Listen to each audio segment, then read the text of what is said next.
I thank the representative of Estonia for his statement. I now give the floor to the representative of the Russian Federation.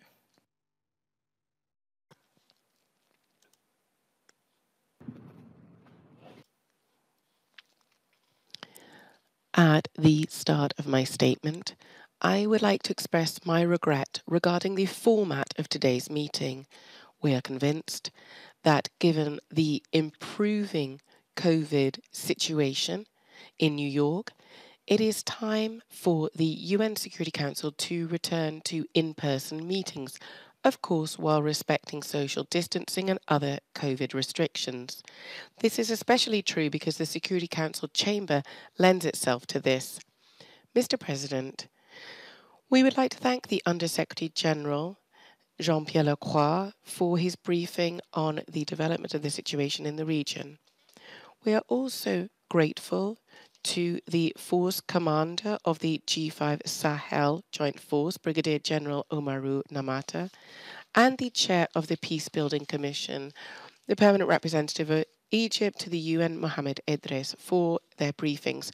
We welcome the participation in today's meeting of the Minister for Foreign Affairs, African Integration, and Chadians abroad, Umar bin Daoud. Russia agrees with the assessment that during the reporting period, the situation in the Sahel, unfortunately, not only did not improve, but to a large extent deteriorated. The region has seen a new forceful surge of terrorist activity. Inter-ethnic and intercommunal conflicts have proliferated. This has had a very serious impact on the security situation. Fighters have killed dozens of soldiers and hundreds of civilians. These are horrific figures.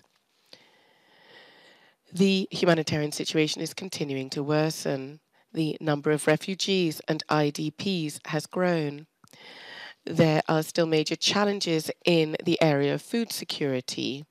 All this means that the countries in the region need to take urgent measures to tackle serious socio and economic problems, to strengthen state institutions, and also to protect human rights. Unless this is done, the conditions for radicalizing the population, including young people, will only ripen. We support the efforts of G5 Sahel countries to deploy a joint force to combat terrorism and organized crime. These efforts have already become an important part of regional security. We are pleased to note the handful of successful counterterrorism operations conducted by the joint force during the reporting period. We note the need for further fine-tuning of coordination, both within the G5 joint force itself and between the UN stabilization mission in Mali and other military presences in the region. It is clear that full operationalization of the G5 joint force depends on two important factors. Firstly, ensuring its stable and predictable financing, and also providing the relevant transport and logistical support. In this regard, we support the assistance provided to the joint force by the UN Stabilization Mission in Mali, in line with its mandate in Security Council Resolution 2531. We trust that this resolution's flexible mechanisms for its improvement will be swiftly harnessed.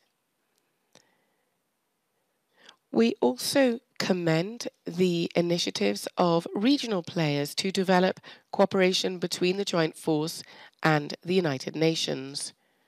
We stand ready to study the various proposals, including regarding establishing a standalone unit of the UN, like the UN Support Office in Somalia.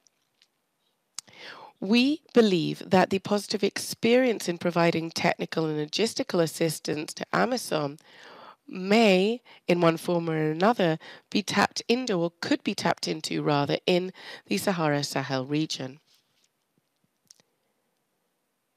In sum, we're convinced of the importance of further coordinated steps, both by the Africans and by the international community, to combat terrorism in the Sahara-Sahel region. We trust that the African Union and regional organizations' initiative to deploy an African standing force will soon bear fruit. Russia is closely following the developing situation in the region. A number of countries are providing military and technical assistance and are training military and police personnel. We intend to continue this work in the future. Thank you very much.